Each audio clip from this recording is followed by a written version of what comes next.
सुनील तटकरेंनी माझं घर फोडलंय, त्यामुळे आगामी निवडणुकीत मला तटकरेंना गाडायचंय, असा निर्धार शरद पवारांनी केल्याचा दावा ठाकरे गटाचे नेते आनंद गीते यांनी केलाय।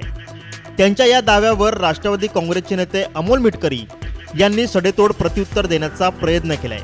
नेमकं ते काय म्हणालेत एकदा पहाच।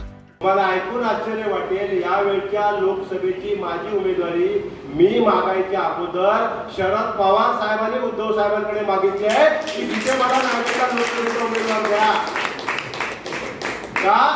तर त्या तटकरेने माझं घर फोडलंय, त्या तटकरेला मला इथं लढायचं आहे। हे मी उगाच सांगत नाहीये, ते म्हणाले मला दुसरा पर्याय नाही, उद्धवजीला सांगितलंय तुम्हाला गीतेनाथ द्यायचे, याला उमेदवारी द्या, कारण त्या तटकरेला मला धडा शिकवायचा। आता गीते साहेबांनी काय म्हणावं हा त्यांचा प्रश्न आहे। आता ते नेमके पवार साहेबांना भेटलेत का, पवार साहेब त्यांना त्यांच्याशी तसं बोलले का, याचा कुठलाही काही पुरावा नाही आहे।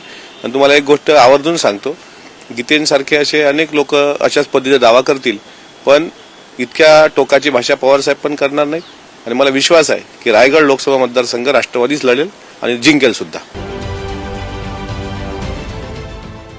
देश विदेशातील प्रत्येक घडामोडींचे लाईव्ह अपडेट मिळवण्यासाठी आता साम टीव्हीच्या सर्व सोशल मीडिया प्लॅटफॉर्मला लाईक, फॉलो आणि सबस्क्राईब करा।